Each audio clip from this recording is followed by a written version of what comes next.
Assalamualaikum warahmatullahi wabarakatuh. Apa kabar teman-teman semuanya? Jadi di kesempatan kali ini saya akan bercerita tentang bagaimana pertama kali saya datang ke Amerika. Karena banyak sekali request dari teman-teman yang ingin tahu, Bang, gimana sih lu pertama datang ke Amerika tuh? Lu ada teman nggak? Lu ada kenalan nggak? Kayak gitu. Oke guys. Jadi ceritanya dulu tuh udah hancur. Hancurnya maksudnya gini, udah berdarah-darah di Indonesia, lagi memiliki banyak banget hutang di Indonesia. Terus pekerjaan saya tuh gajinya tuh nggak nyampe dari 3 juta rupiah. Itu pokoknya udah mentok, udah buntu, udah stres gitu loh. Restoran semuanya tuh udah kejual, udah bangkrut, udah pokoknya di titik minus banget lah gitu guys. Jadi pada saat itu tuh aku tuh pengen kayak gimana cara gue untuk bisa membayar hutang gitu kan. Ya kalau dibilang-bilang saya sama keluarga tuh mempunyai hutang yang cukup banyak, ya angkanya tuh di atas 500-600 jutaan lah ya. Kalau dengan gajiku yang saat itu 2,9 juta dan dengan kebutuhan yang sangat tinggi, nyokap bokap udah nggak kerja, bokap waktu itu sih masih kerja tapi ya habis itu duitnya dibuat bayar apa kayak kehidupan, hutang itu ya udah habis lah pokoknya. Jadi itu udah sangat tragis, sangat mengharukan sekali guys. Sehingga tuh kayak benar-benar hidup tuh stres, penuh tekanan. Sampai aku pernah didatangin teman aku tuh uh, apa kayak menagih hutang. Sebenarnya sih nggak hutang sih, sebenarnya kayak kita tuh pernah mengadakan joinan bisnis gitu, dan saat itu restorannya aku jual dan apa uang teman aku tuh masih belum bisa aku balikin gitu loh, karena untuk menutupin banyak hal lah kayak gitu guys, intinya kayak gitulah ya. Jadi tuh bener-bener kayak stres banget. Mungkin penderitaan kalian nggak sama kayak aku, jadi aku bener-bener kayak hampir gila, hampir stres ya gitu kan. Udah temen-temen udah pada ngejauh semuanya, udah aku cuma punya segelintir temen, dan itu pun temen-temen yang baik banget, yang mau nemenin aku di saat aku nggak punya duit, di saat aku susah kayak gitu, masih mau berteman sama aku guys. Dan aku apresiasi banget sama temen-temen yang masih mau nemenin waktu, menemani aku pada waktu itu guys. Oke. Jadi ceritanya gini, pada waktu itu sorry ya, aku agak sedikit curhat karena emang kalau aku ingat hal tersebut itu kayak gila, sedih banget kayak gitu guys. Stres banget aku. Pokoknya itu hal tersedih dalam hidup aku lah. Aku pernah sampai nangis kayak, ya Allah, nanti aku kedepannya mau jadi apa ya kalau kayak gini gitu kan. Nggak bisa ngebahagiain orang tua aku. Terus gimana biaya sekolah adik-adik aku itu kan. Jadi kayak nothing banget gitu loh. Aku sebagai cowok, anak pertama, udah dikuliahin mahal-mahal, udah pernah kerja ke luar negeri, tapi ujung-ujungnya gagal gitu guys. Gila guys, siapa yang nggak sedih gitu loh, siapa yang nggak stres itu kan. Nah, di saat itulah kita kembali ke jalan yang benar.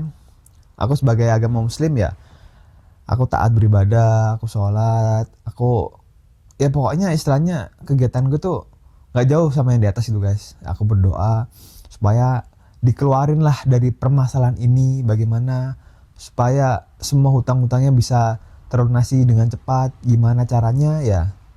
Sampailah aku ke sini, sampailah aku ke Amerika ini guys. Jadi kayak gitu. Jadi ceritanya kayak gini. Dulu itu aku pengen ke kapal pesiar guys, pengen banget ke kapal pesiar. Tapi dari lulus kuliah sampai dari lulus kuliah tuh 2016 sampai 2018 itu aku nggak bisa guys, kayak gagal terus itu guys. Dan gagalnya itu gara-gara emang aku mengalami tes kesehatan gitu loh, ada satu problem di situ gitu guys. Terus habis itu oke lah, aku tuh masih kayak ngeyel gitu kan. Akhirnya aku pengen bayar broker gitu kan, modal hutang bank, bayar broker, dijanji sama broker tersebut itu bisa masuk ke kapal ini dengan cara membayar sekian gitu. Dan oke, gue hutang bank, gini-gini gue udah bayar. Ternyata di kesehatannya gue gagal lagi. Ya mungkin yang di atas gak menakdirkan saya untuk bekerja di kapal pesiar. Soalnya gak cocok nih kerja di air, ceritanya gitu. Oke. Terus abis itu gak lama itu aku ngeliat YouTube. Terus muncul lah apa? Kalau nggak salah tuh dulu YouTube-nya pertama itu Hidayat sih kalau nggak salah itu.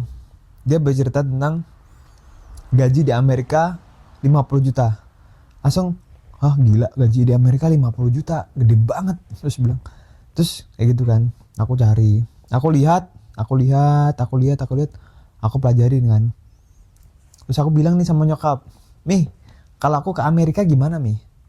"Wih, ngapain kamu ke Amerika? Emang kamu di sana ada teman, ada kenalan, ada relasi gitu kan?" "Enggak, Mi. Tapi aku dengar dari YouTuber ini, Hidayat ini gajinya gede banget. Ya gaji gede, tapi kalau kalian di sana kamu nggak punya siapa-siapa, terus ngelamar kerjanya gimana, kan kalian nggak tahu gimana caranya." Oke lah, gue nggak nyerah di situ. Gue cari-cari lagi guys. Nah, ketemulah channel YouTube, yaitu channelnya Indopili. Nah, ini Indopili channel ini, dia tuh selalu memberikan wawasan, memberikan motivasi tentang caranya berangkat ke Amerika gitu kan. Aku tiap hari aku pelajarin tuh step-stepnya, cara-caranya, data-data yang dibutuhkan tuh apa aja. Oh, ini. Oke lah. Terus habis itu guys, aku mulai nih diem-diem nyari-nyari agensi pembuatan visa Amerika. Karena emang aku tuh kayak bahasa Inggrisku kurang banget guys. Kayak ngisi formulir D160 tuh kayak aku kurang bisa gitu. Terus akhirnya aku cari agensi dan dapat agensinya tuh di Jakarta. Aku waktu itu bayarnya sekitar 1 jutaan untuk untuk diisiin D160 sama dikasih trik-trik agar aku bisa masuk ke Amerika kayak gitu ceritanya. Jadi udah habis itu aku bayar uang tersebut kayak 4 juta berapa gitu kan waktu itu. Terus aku bayar, aku dikasih formulir gitu sama dia, disuruh ngisi dan semuanya diurusin sama agensi tersebut untuk proses ke Amerikanya. Dan aku dapat waktu itu interview itu sekitaran 3 bulan guys, dapat waktunya 3 bulan. Jadi aku masih ada kesempatan buat belajar apa yang perlu dipersiapkan saat aku interview di embassy Amerika nanti yang ada di Jakarta gitu kan. Jadi aku pelajarin sana. Dan itu guys, kalian tahu aku hutang bank lagi guys. Nah kali ini namaku udah jelek banget di bank nih. Aku gunain tuh namanya suaminya adik saya guys. Jadi di situ aku minta bantuan dia agar meminta bantuan bank, hutang bank sejumlah sekian dan nanti aku bayar ke dia kayak gitu kan. Aku cicil gitu loh istilahnya. Oke, dan aku pinjam tante saya, pinjam om saya kayak gitu karena emang nggak punya duit guys. Dan aku ngakunya ke mereka itu aku udah dapat pekerjaan di Amerika gitu loh. Itu saking gilanya otak aku tuh udah gila guys. Udah kayak stres banget gitu guys di situ. Tapi ya bismillah, aku pokoknya selalu berdoa terus, aku sholawat, aku berdoa, aku selalu terus. Ya Allah, kalau ini memang jalan yang Engkau berikan kepada saya akan terobos, saya akan tumbuh gitu loh. Kalau emang bukan jalan saya, ya udah aku pasrah gitu kan. Karena udah bingung, udah buntu, udah stres, semuanya aku harus lakuin lah demi untuk membayar hutang, untuk kesejahteraan keluarga saya kayak gitu kan. Satu-satunya anak laki-laki soalnya ini guys. Kayak lu tuh yang jadi tombak estafet lu ketika bokap lu ntar udah pensiun, udah nggak kerja lagi. Inilah tanggung jawab seorang laki-laki di situ guys. Setelah gue nekat di situ, dan akhirnya aku ngontak Indopili dong. Aku ngontak Indopili, "Cak, aku mau ke Amerika tanggal sekian, bisa ngejemput nggak Cak?" Gitu kan. Posisinya tuh aku masih belum interview, belum tahu aku lolos apa enggak gitu guys. Dengan pedenya aku bilang kayak gitu. "Oh ya silakan datang tanggal sekian gitu kan. Baiknya tanggal sekian." Oke. Terus udah kayak gitu, udah ada jawaban nih dari Indopili tuh, udah ada jawaban. Jadi aku tenang, oh berarti udah ada yang mau ngejemput aku waktu aku nyampai di Amerika nanti gitu kan. Oke lah, setelah itu aku belajar. Habis itu aku interview nih guys, interview. Ya ternyata pertanyaan interview tuh nggak sesusah apa yang aku pelajarin di YouTube. Tapi aku membawa dokumen-dokumen yang disaranin sama agensiku, apa aja ya. Adalah pokoknya dokumen-dokumen tersebut kayak gitu. Terus akhirnya aku lolos kan. Aku lolos, itu aku nangis guys. Aku nangis. Dan waktu interview embassy itu, aku ditemenin sama mama aku. Mama aku tuh nunggu di depan kayak gitu dan aku masuk gitu. Terus abis ke depan tuh kayak mataku ini kayak berair-air gitu kan. Mamaku tuh kayak dari sana gitu kan. Aku jalan. Aku umpetin kan kertas putihnya kan. Ya Mi, aku dapat kertas putih Mi, kayak gitu kan. Aku sama mamaku kayak nangis. Kita kayak terharu, kayak senengnya tuh lebih dari apapun lah guys. Bener-bener seneng banget. Which is waktu aku wisuda pun itu gak seseneng itu gitu loh. Kayak mendapatkan kertas putih dari embassy Amerika tuh kayak kita kesiram air es yang sangat sejuk sekali gitu guys. Sangat seneng sekali dan ya Allah, ini adalah first step to I get the another step gitu kan. Bener. Terus pada saat itu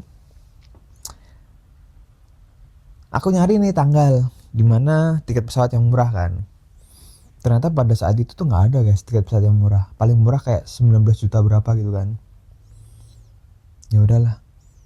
Ini kalau nggak ada lagi ya udah, pokoknya aku harus berangkat gitu kan. Akhirnya aku beli tuh tanpa mikir tanpa apa guys. Dan aku beli, dan kocaknya guys, aku tuh salah beli tiket.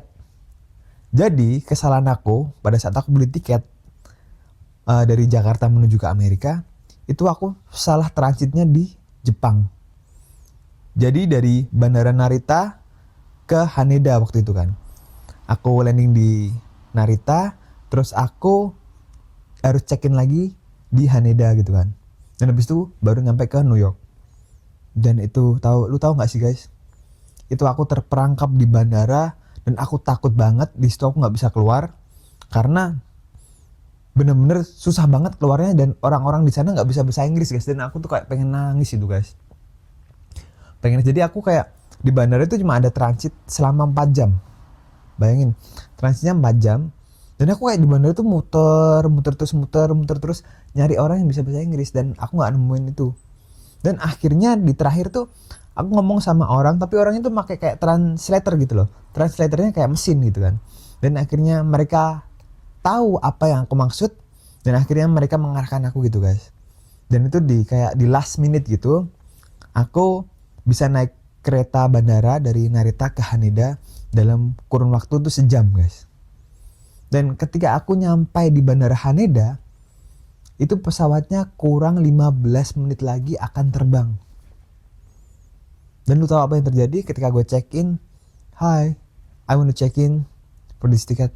Terus sama pramugarinya bilang, lah, lu kok datangnya jam segini? Udah nggak bisa. Ini udah nggak bisa, pesawatnya udah mau terbang, kayak gitu kan. Terus aku di situ langsung kayak, ya Allah gitu kan. Udah bawa duit pas-pasan. Terus habis itu, kalau misalkan reschedule kan aku harus cari tempat tinggal lagi di mana? Di Tokyo, di mana? Di Jepang kan ya. Terus udahlah aku sholawat aja, Allahumma sholli ala sayyidina Muhammad, Allahumma sholli ala sayyidina Muhammad. Pokoknya aku sholawat terus itu. Terus tiba-tiba itu si pramugarinya tuh manggil, hey you come. Pokoknya dia bilang intinya pilotnya masih bisa menerima orang. Ya udah, mana tiket kamu check-in sekarang, bagasi kamu mana. Terus habis itu ada kayak orang yang bawa koper-koper kayak gitu, dia lari dari sana gitu kan. Nah orang kenapa lari? Habis itu bawa koper aku, dan terus pramugari juga lari, ayo cepet gitu kan. Jadi ini yang bawa koper, ini pramugarinya, ini aku, kita lari bertiga gitu guys. Kita lari bertiga. Terus di imigrasi Jepangnya, aku kan harus melewati border dulu kan, border imigrasi Jepang kan. Terus bordernya itu cuma kayak ngasih tiket kan. Kayak si pramugarinya bilang gini kan sama orang imigrasinya. Terus langsung kayak, kamu mau kemana? Mau ke New York? Oh oke, let's go. Kayak itu mudah banget guys waktu di imigrasi Jepang itu. Saya aku lari lagi, aku ngejar mereka, udah guys, udah nyampe ke pintu pesawatnya. Terus habis itu tahu nggak sih, langsung aku masuk, nggak lama berapa detik itu pintu pesawat langsung kayak ditutup gitu guys. langsung kayak oh my god, I'm the last passenger here gitu kan. Kayak aku tuh udah nggak bisa berkata-kata lagi. Ini emang semua bantuan yang di atas guys, udah nggak bisa udah nggak masuk akal lagi lah ya. Itu sebenarnya aku udah telat, aku harusnya tuh udah nginep dulu di Jepang dulu kan buat reschedule pesawat, tapi ya dengan kemudahan yang diberikan sama Allah, aku dimudahkan untuk proses ke pesawat tersebut ya gitu. Dan akhirnya ya udah, aku berangkat dari Haneda ke New York, perjalanan biasa. Terus aku masuki bandara JFK yang ada di New York. Terus kayak ditanyain bawa duit berapa, lokasi mau kemana, tujuan mau kemana, nginep di mana. Udah habis itu keluar, ketemu lah dengan Bapak Indopili ini yang aku taunya hanya di YouTube, dan akhirnya aku bisa bertemu langsung dengan beliau. Dan itu kayak seneng banget gitu guys. Jadi itulah pengalaman aku ketika pertama kali aku datang di Amerika. Dan anehnya lagi nih, aku hari pertama langsung dapat kerja guys. Itu sangat tidak masuk akal, sangat jarang sekali yang seperti ini gitu loh. Kayak si Indopili bilang, besok mau kerja nggak? Hah? Besok kerja? Kayak you know lah, gue habis kayak di pesawat tuh berjam-jam, kayak 23 jam lebih plus transit itu kan ya. Dan besoknya harus kerja. Tapi ya emang tujuan aku di sini emang harus kerja ya. Oke Cak, mau ada kesempatan gak aku sia-siain ya, langsung besoknya aku kerja guys gitu kan. Aku kerja di pabrik dulu. Kerja di pabriknya diganti-ganti, aku ada yang di pabrik Amazon, terus ada di chart.com. Kayak gitu ganti-ganti gitu pabriknya guys. Jadi ya itulah cerita pertama kali aku bisa datang di Amerika, dan semua itu atas izin yang di atas guys, atas izin Allah guys. Ya mungkin bagi teman-teman semangat yang mungkin saat ini ekonomi kalian sedang memburuk, atau kalian butuh tambahan dana biaya, banyak-banyaklah beribadah, deket-deketlah sama yang di atas guys. Saran aku sih kayak gitu. Sesusah-susahnya hidup kalian pasti kalian ditolong dulu guys gitu. Dan itu beneran guys. Aku nungguin kapal pesiar dari berapa tahun, dan digantikan aku kerja di sini yang gajinya mungkin 3 kali, 4 kali, 5 kalinya dari kapal pesiar ya. Itu ya penantianku bertahun-tahun itu kayak terbayarkan hari ini gitu loh guys. Kayak langsung gitu loh, dikasih ombak yang besar gitu kan, daripada aku harus ngumpulin ombak-ombak yang kecil gitu. Ibaratnya kayak gitu guys. Ya begitulah cerita aku di Amerika. Dan ketika aku mendapatkan pekerjaan di restoran saat ini tempat aku kerja, aku nyari di grup-grup Facebook, ada tuh namanya lowongan dan informasi kos-kosan Philadelphia kayak gitu. Jadi buat teman-teman yang udah di Amerika nanti, kalau kalian mau cari pekerjaan, kalian bisa cari di Facebook atau cari di Indeed guys. Atau kalian join di telegramnya komunitas Indonesia kayak gitu, atau di grup WA gitu. Jadi banyak sekali lowongan pekerjaan, info tentang kos-kosan di sini, info catering masakan kayak gitu. Jadi banyak sekali kalau kalian tinggal di Amerika atau khususnya di Philadelphia kayak gitu. So buat teman-teman yang pengen berangkat ke sini, kalian harus tetap semangat, harus optimis, harus yakin bahwasanya suatu hari nanti kalian bisa datang ke sini, kita bisa nongkrong bareng, bisa ngobrol bareng, bisa share bareng, bisa bercerita-cerita bareng di sini kayak gitu guys. Oke, jadi terima kasih. Itulah cerita saya ketika saya berangkat dari Indo ke Amerika, melewati banyak sekali proses, dan semua itu emang nggak mudah aku laluin. Nggak seperti yang kalian lihat, aku di sini hidupnya seneng atau apa, nggak. Di sini tetap kita kerja seharinya tuh 10-12 jam, dan itu lumayan capek banget buat teman-teman yang sebelumnya di Indonesia cuma kerjanya santai-santai, banyakan ngopi, nongkrong kayak gitu ya. Sangat jomplang sekali, sangat beda sekali. Ketika kalian berada di sini, kalian harus siapkan mental, fisik kalian itu yang paling penting. Kalau nggak gitu guys, di sini tuh orang itu gampang banget nyari kerja dan gampang banget ngekat orang kerja gitu. Karena apa? Ketika performa kamu tidak bagus atau bos ngerasa orang ini nggak menguntungkan bagi dia, lu langsung di-cut guys kayak gitu di sini tuh. Di sini emang kejam-kejam. Ya tapi ya kayak gitu, ya imbang lah. Kalau kita butuh duit, butuh pekerjaannya, kita harus kerjanya serius, kita harus kerjanya nggak boleh main-main, serius. Bikinlah bos kalian itu seneng dengan pekerjaan kalian. Ya gimana ya, karena ya kita di sini kerja gitu loh guys, kita di sini kerja, jangan sampai kita mengecewakan lah. Kalau kita, apalagi kita orang-orang Indonesia di sini tuh terkenal dengan kinerjanya yang bagus-bagus daripada negara-negara lain gitu guys. Karena orang Indonesia kalian tahu sendiri lah guys, dikasih kerjaan apapun dia pasti iya aja gitu loh guys, kayak gitu buat step-step awalnya di sini gitu guys. Jadi ya gitu aja lah, sharing pengalaman cerita bagaimana aku bisa ke Amerika. Terima kasih buat teman-teman yang udah nonton. Saya doakan semua teman-teman yang menonton video ini agar dimudahkan semuanya untuk menuju ke negara impian kalian, mau itu di Amerika, di Jepang, di Korea, di Eropa, semuanya. Semoga cita-cita teman-teman semuanya bisa terkabul dan kalian bisa mendapatkan cuan yang lebih gede di negara impian kalian tersebut. Jadi segitu aja. Terima kasih buat teman-teman yang udah nonton. Jangan lupa like, comment, dan subscribe cuy. Loncengnya jangan lupa dibunyikan juga men. Oke, thank you. Assalamualaikum warahmatullahi wabarakatuh.